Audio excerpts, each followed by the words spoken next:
এক বৃদ্ধের 4টা ছেলে ছিল।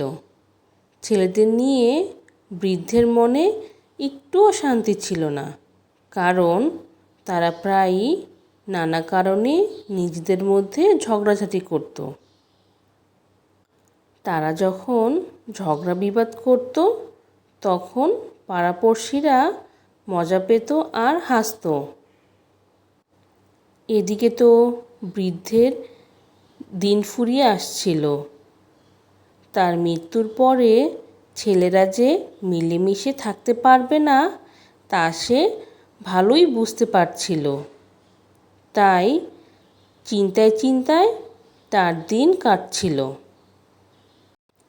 শেষে ছেলেদের কথা চিন্তা করে একটা বুদ্ধি বার করলো।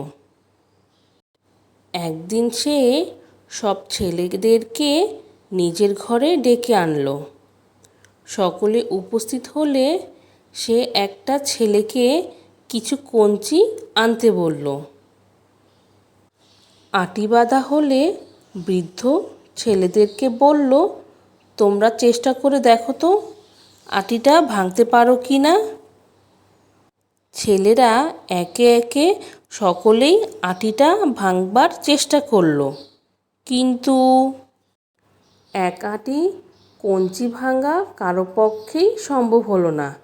বৃদ্ধ তখন তার বড় ছেলেকে বলল, দেখি তুমি এবারে আটিটা খুলে ফেলো আর একটি একটি করে কঞ্চি বের করে ভেঙে ফেলো। বাবার কথা মতো বড় ছেলেটি আটিটা খুলে ফেলল। তারপর হাতে চাপ দিয়ে দেখতে দেখতে পটাপট করে সবগুলা কঞ্চি ভেঙে ফেলল। ছেলেরা বাবার উদ্দেশ্যে কিছুই বুঝতে পারল না, কেবল তার আদেশ মতো কাজ করে গেছে। এবার বড় ছেলেটি জানতে চাইল, বাবা কঞ্চিগুলো অমন ভাঙতে বললে কেন? বৃদ্ধ হেসে বলল, আমি কঞ্চিগুলো দিয়ে তোমাদের বোঝাতে চেয়েছি, তোমরা প্রত্যেক ভাই মিলেমিশে থাকবে। নিজেদের মধ্যে একতা রেখে চলতে না পারলে দুঃখের শেষ থাকবে না। তখন তোমাদের অবস্থা হবে খোলা আটির কঞ্চির মতো। বিপদে আপদে নাজেহাল হবে।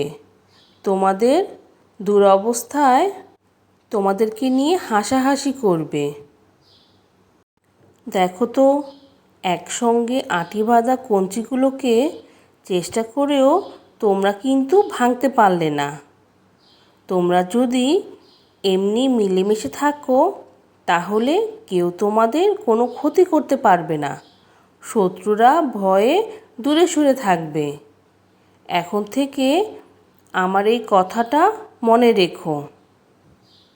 বৃদ্ধর ছেলেরা নিজেদের ভুল বুঝতে পেরে সেই দিনই শপথ করল, বাবার উপদেশ মতোই তারা চলবে। গল্পের নীতিকথা, একতাই মহাবল।